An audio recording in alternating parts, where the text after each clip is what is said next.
ఒక్కసారి కొమ్మూరి గోల్డ్ కి కాల్ చేయండి. తాకట్లో ఉన్న మీ బంగారాన్ని విడిపించి మార్కెట్ ప్రైస్ కి వాళ్ళు కొనుక్కుని మిగతా డబ్బులు మీకు ఇచ్చేస్తారు. హాయ్ హలో నమస్తే, నేను మీ కట్టా కార్తీక్. మనతో ఉన్నారు ప్రముఖ సామాజిక రాజకీయ విశ్లేషకులు కొత్త రవీంద్రబాబు గారు. సార్ నమస్కారం. సార్ నమస్తే.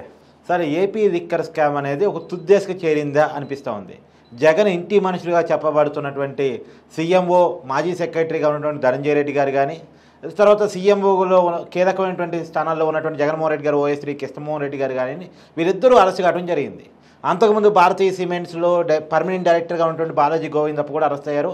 ఆయన వైఎస్ భారతి గారికి పర్సనల్ ఫైనాన్షియల్ అడ్వైజర్గా కూడా అంటున్నారు. మరి అయితే వీళ్ళ అరెస్ట్ తర్వాత ఇక నెక్స్ట్ జగన్ అరెస్ట్ వైపు, భారతీ గారి వైపు అన్ని దారులు పోతున్నాయి. ఎంక్వైరీ వాళ్ళ వైపు పోతుంది, వాళ్ళ ఎంక్వైరీ జరగబోతా ఉంది, జగన్మోహన్ రెడ్డి గారు అరెస్ట్ జరగబోతుంది అనేటువంటి వార్తలు వస్తుంటాయి. ఇంకొక వార్త కూడా కొడుతుంది. ఒకవేళ జగన్మోహన్ రెడ్డి గారు అరెస్ట్ కనుక జరిగితే ఏదో పెద్ద విధ్వంసమే ఆంధ్రప్రదేశ్లో జరగబోతోంది, పెద్ద ఎత్తున రచ్చ క్రియేట్ చేయడానికి వైసీపీ ప్లాన్ చేసిందని కూడా చెప్తా ఉన్నారు. ఏంటి అసలు ఏం జరుగుతుంది?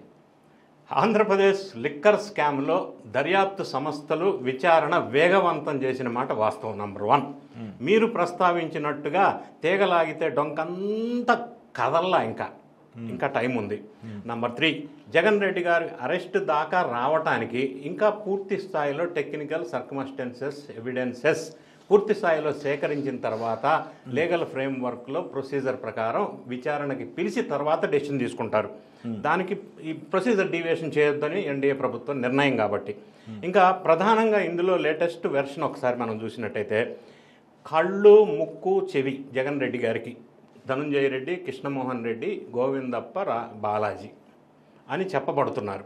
అయితే వీళ్ళు ముగ్గురు ఎప్పుడైతే అరెస్ట్ కాబడ్డారో, ఇప్పుడు విచారణ స్టార్ట్ అవబోతుందో, ఏ అంశాలు వెలుగులోకి వస్తాయి, ఎవరు మెడకు చుట్టుకుంటుంది అనేది చాలా ఆతృతగా టెన్షన్ ఫీల్ అవుతున్నారు జగన్ రెడ్డి గారు సంబంధించిన బ్యాచ్.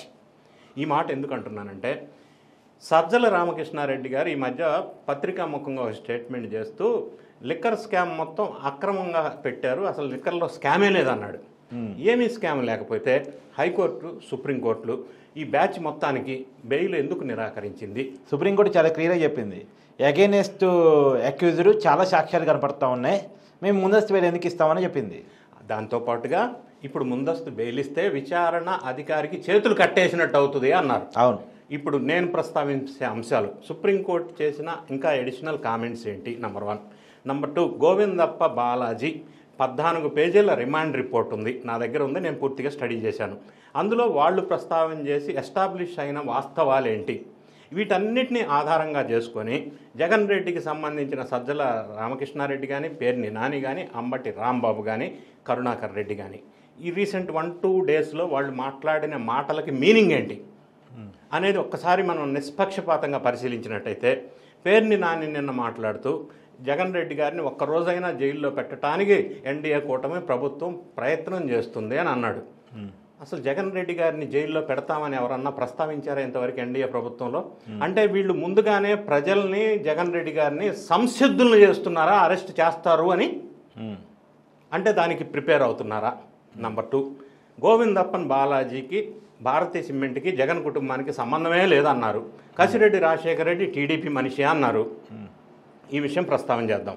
కసిరెడ్డి రాజశేఖర్కి సంబంధించిన అడ్వకేటు మొన్న కోర్టులో ప్రస్తావిస్తూ, కసిరెడ్డి రాజశేఖర రెడ్డి ఒక్కడనే కర్త కర్మ క్రియ చేసి ఇతను ఒక్కడి మీద కేసు తిప్పే ప్రయత్నం చేస్తున్నారు, ఇది కరెక్ట్ కాదు అన్నాడు. దాంట్లో మీనింగ్ ఏం అర్థం అవుతుందంటే, నాకు ఇన్ కేసు బాగా టైట్ చేస్తే కసిరెడ్డి రాజశేఖర రెడ్డి అప్రూవర్గా మారతాడు అని చెప్పకనే చెప్తున్నారా?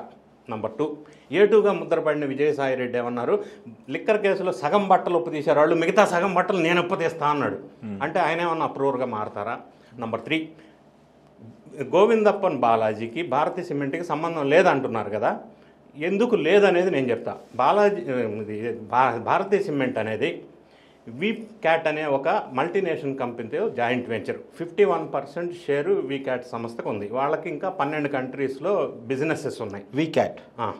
సో అందులో ఆ 51% షేర్లో గోవిందప్పన్, బాలాజీని ఒక డైరెక్టర్గా వాళ్ళు అప్పట్లో నియమించారు.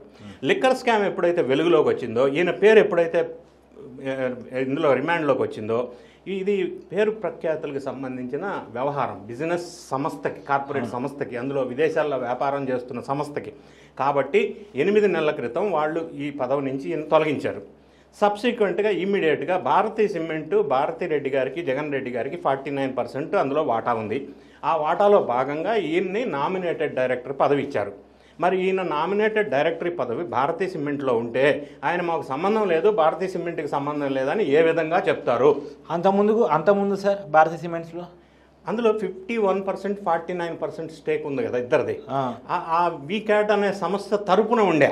ఓకే, ఆ సంస్థ తరపున డైరెక్టర్గా ఉండే. అందుకని అటు నుంచి ఇటు మారాడు. అందుకని వీళ్ళు ఏమంటున్నారంటే భారతీ సిమెంట్కి గోవింద బాలాజీ సంబంధం లేదంటున్నారు. లాజిక్ ఏమంటే ఇది లాజిక్. కానీ లేటెస్ట్ డెవలప్మెంట్ ఏంటంటే వాళ్ళు ఈ విషయాన్ని దాచిపెడుతున్నారు. వీళ్ళ 49% స్టేక్లో వీళ్ళు నామినేటెడ్ డైరెక్టర్ ఇచ్చారు. ఇప్పుడున్న ప్రజెంట్ పదవి భారతీయ సిమెంట్కి సంబంధం లేదు దాన్ని చెప్పడం అనేది బేస్లెస్, సత్య దూరమైన మాట. రెండోది, వీళ్ళు ప్రతిసారి చెప్పకనే జగన్ అరెస్ట్ అవుతారు, అరెస్ట్ చేయాలని చూస్తున్నారు అని వీళ్ళు కావాలని జనంలో రెచ్చగొడుతున్నారు.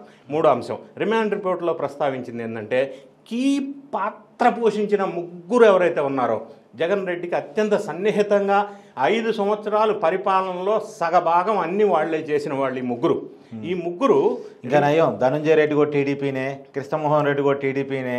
అది చెప్పలే. అదే అంటే దీని మీనింగ్ ఏంటంటే దీన్ని సూక్ష్మంగా గమనించండి మీరు. అంటే ఈ అరెస్ట్ అయిన వాళ్ళు ఎవరో మాకు సంబంధం లేదు, డిటాచ్ చేస్తున్నారు.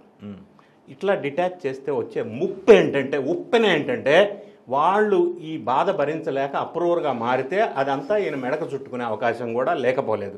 ఇంకోటి, హైకోర్టు వాళ్ళు ప్రస్తావించిన రిమాండ్ రిపోర్ట్లో ఉన్న అంశాలు వెలుగులోకి వచ్చినాయి. వాస్తవం ఏంటంటే కసిరెడ్డి రాజశేఖర రెడ్డి నేతృత్వంలో దిలీప్, చాణక్య వీళ్ళందరూ ఒక బ్యాచ్ కలిసి కలెక్షన్ వరకు వాళ్ళు చూసుకున్నారు. ఆ కలెక్షన్ అమౌంట్ని గోవిందప్పన్ బాలాజీ ప్లస్ ఈ ముగ్గురు టీంకి హ్యాండ్ ఓవర్ చేశారు.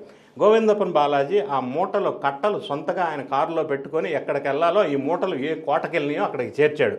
దాంతోపాటుగా వాటి నుంచి ఈ డొల్ల కంపెనీల పేరుతో అట్లా వెళ్ళి ఇట్లా వచ్చిన కిక్ బ్యాక్స్. దీనికి ఎగ్జాంపుల్ ఏంటంటే కృష్ణమోహన్ రెడ్డి కొడుకు రోహిత్ రెడ్డి, ఆయనకు సంబంధించి 6 డొల్ల కంపెనీలు ఉన్నాయి. అది విశాల్ ఎంటర్ప్రైజెస్, బాలాజీ సర్వీసెస్, వెంకటేశ్వర టెక్నాలజీసు, ఈ 6 సంస్థల్లో దాన్ని ఏమంటారు అకౌంట్ డీటెయిల్స్ అన్నీ కూడా వీళ్ళు సేకరించారు. అందులోకి అమౌంట్ వెళ్ళింది, మళ్ళీ బ్యాక్కి వెళ్ళింది. ఇది ఎట్లా జరిగింది? రెండోది, ధనంజయ రెడ్డి ఇంతకుముందు వైఎస్ రాజశేఖర రెడ్డి ఉమ్మడి ఆంధ్రప్రదేశ్కు ముఖ్యమంత్రిగా ఉన్నప్పుడు జీహెచ్ఎంసీలో కమిషనర్గా ఒక పాత్ర పోషించాడు. ఆ టైంలో ఈ హైదరాబాద్ మొత్తం మీద రాయచోటికి చెందిన శ్రీధర్ అనే ఒక పెద్ద కాంట్రాక్టర్, భారీ పెద్ద కుంభకోణాలకి మారు పేరైన కాంట్రాక్టర్ 2019 నుంచి ఆయన ఆంధ్రప్రదేశ్కి తీసుకెళ్ళి ఆయన ద్వారా ఈ అవినీతి అక్రమాలు kick backs Dhananjaya Reddy manage చేశారనేది ఒక వార్త ఉంది.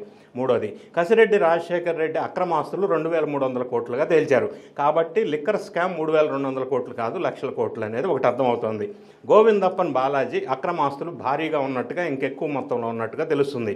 ఇవన్నీ బెంగళూరులో రియల్ ఎస్టేట్ బిజినెస్లు, ఇంకా రకరకాల విదేశాల్లో పెట్టుబడులు, విదేశాల్లో ఒక ఐటీ కంపెనీ అక్విజిషను, ఒక బ్యాంక్ అక్విజిషన్ కూడా చేశారని తెలియవస్తూ ఉంది. మరి వీళ్ళు ఇవన్నీ విషయాలు ఉంటూ వాళ్ళు ప్రస్తావించిన అంశాలు ఏంటంటే స్కామ్ లేదని అంటున్నారు కదా మీరు. స్కామ్ లేకపోతే బ్రాండెడ్ కంపెనీస్ నుంచి, ఆంధ్రప్రదేశ్ నుంచి బ్రాండెడ్ కంపెనీస్ని ఎందుకు రెడ్యూస్ చేశారు ఆర్డర్స్, ఎందుకు కిల్ చేశారు, ఎందుకు పంపించేశారు? దీన్ని ఏమంటారంటే ప్రిఫరెన్షియల్ ఆర్డర్ అంటారు. అవును, అంటే దీన్నే కావాల్సిన వాళ్ళకి ఆర్డర్ ఇచ్చుకోవడం, అన్ఫెయిర్ ట్రేడ్ ప్రాక్టీస్ వాళ్ళు వాడిన వర్డ్ రిమాండ్ రిపోర్ట్లో. ఎందుకు చేశారు? రెండో అంశం, వీళ్ళకి కావాల్సిన ఫేవరబుల్ బ్రాండ్స్కి వీళ్ళు కావాల్సినట్టుగా చేశారు. మూడోది, ఆటోమేటిక్ సిస్టంలో ఆర్డర్ ఇవ్వాల్సింది మాన్యువల్ సిస్టంలో ఇచ్చారు. ఎందుకు ఇచ్చారంటే ఆటోమేటెడ్ సిస్టంలో కనుక ఆర్డర్ ఇస్తే లాస్ట్ 3 months గడిచిన 3 months యావరేజ్ 100 సేల్స్ ఉంటే డిమాండ్ కన్జంప్షన్ బట్టి ఆర్డర్ ఉంటుంది. దాని ప్రకారం ఆ ఆటోమేటెడ్ సిస్టమ్ ఏం చేస్తుందంటే నెక్స్ట్ వచ్చే 3 నెలలు 110 ఆర్డర్ ఇవ్వమని చెప్తుంది.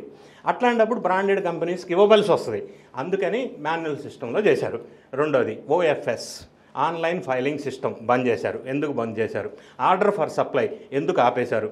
వీటన్నిటి తోడుగా ఈ బ్రాండెడ్ కంపెనీస్ వాళ్ళంతా కలిసి ఆర్డర్స్ బంద్ చేశారని చెప్పి క్వాషీ జ్యుడిషియల్ అకాడమీ ఒకటి ఉంది, constitution of competition of India అని. దానికి వీళ్ళు పిటిషన్ ఫైల్ చేశారు. మాకు ఆర్డర్స్ ఇవ్వకుండా అట్లా మోసం తగ్గిస్తున్నారు, ఇది అన్ఫేవరబుల్ ట్రేడ్ ప్రాక్టీస్ అని పెట్టారు.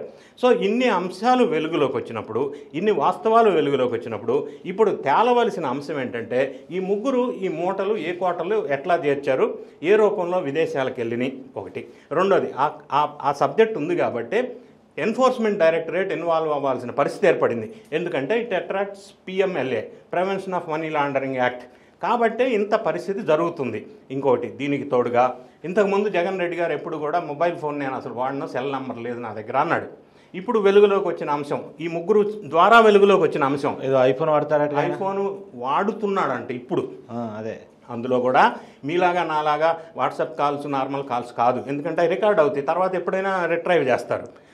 అదేంటారు సిగ్నల్ యాప్ అని ఒకటి ఉంటుంది, సిగ్నల్ మెసెంజరు, తర్వాత ఫేస్ టైమ్ యాప్, అది దాన్ని వాడుతున్నారంట. అందులో మెసేజ్ రికార్డు కాదు కాబట్టి, రికార్డు ఉండదు కాబట్టి. సో ఇవన్నీ ఎందుకు చేస్తున్నాడు, ఎందుకు భయపడుతున్నారు? ఈ పార్టీ శ్రేణులంతా కూడా జగన్ అరెస్ట్ చేస్తారని ఎందుకు ప్రచారంలోకి తీసుకొస్తున్నారు? ఎందుకు ఇంత జరిగిన తర్వాత, కోర్టు బెయిల్ తిరస్కరించిన తర్వాత, బెయిల్ తిరస్కరించడానికి కారణాలు ఇంత మెన్షన్ చేసిన తర్వాత, రిమాండ్ రిపోర్ట్లో ఇంత ఎస్టాబ్లిష్ అయిన తర్వాత కేసు అక్రమ కేసు అని చెప్పడం అనేది బేస్లెస్. ఎందుకు భయపడుతున్నారు అనేది మనకు అర్థమవుతుంది. ఎటొచ్చి వాళ్ళ ఎవరు మెడకు చుట్టుకుంటుందా అనేది మాత్రమే ఇప్పుడు వెయిట్ చేయాల్సిన అవసరం ఉంటుంది. Thank you sir. Thank you.